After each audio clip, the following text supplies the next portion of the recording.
தினம் ஒரு தியானம். உமது வேதம் என் மன மகிழ்ச்சியாயிராதிருந்தால் என் துக்கத்திலே அழிந்து போயிருப்பேன்.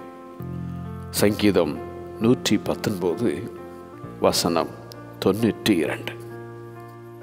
கர்த்தருடைய வேதம் குறைவற்றதும் ஆத்துமாவை உயிர்ப்பிக்கிறதுமாயிருக்கிறது. அவருடைய வேதத்தின்படி நடக்கிற உத்தம மார்க்கத்தார் பாக்கியவான்கள். அநேகமாயிரம் பொன் வெள்ளியை பார்க்கிலும் நீர் விளம்பின வேதமே எனக்கு நலம். உமது வேதத்தில் நான் எவ்வளவு பிரியமாயிருக்கிறேன். நாள் முழுதும் அது என் தியானம் என்றான் சங்கீதக்காரனாகிய தாவீது. சீயோனிலிருந்து வேதமும் எருசலேமிலிருந்து கர்த்தரின் வசனமும் வெளிப்படும். கர்த்தருடைய வேதத்தை ஆராயவும் அதின்படி செய்யவும் உபதேசிக்கவும் தன் இருதயத்தை பக்குவப்படுத்தியிருந்த எஸ்ரா.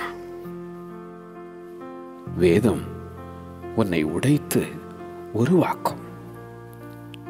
வேதம் உன் கால்களுக்கு தீபமும் பாதைக்கு வெளிச்சம்.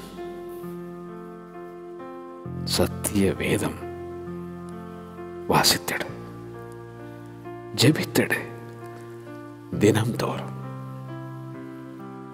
அவருடைய வேதத்தில் தியானமாயிரு, நீ பாக்கியவானாய் இருப்பாய்.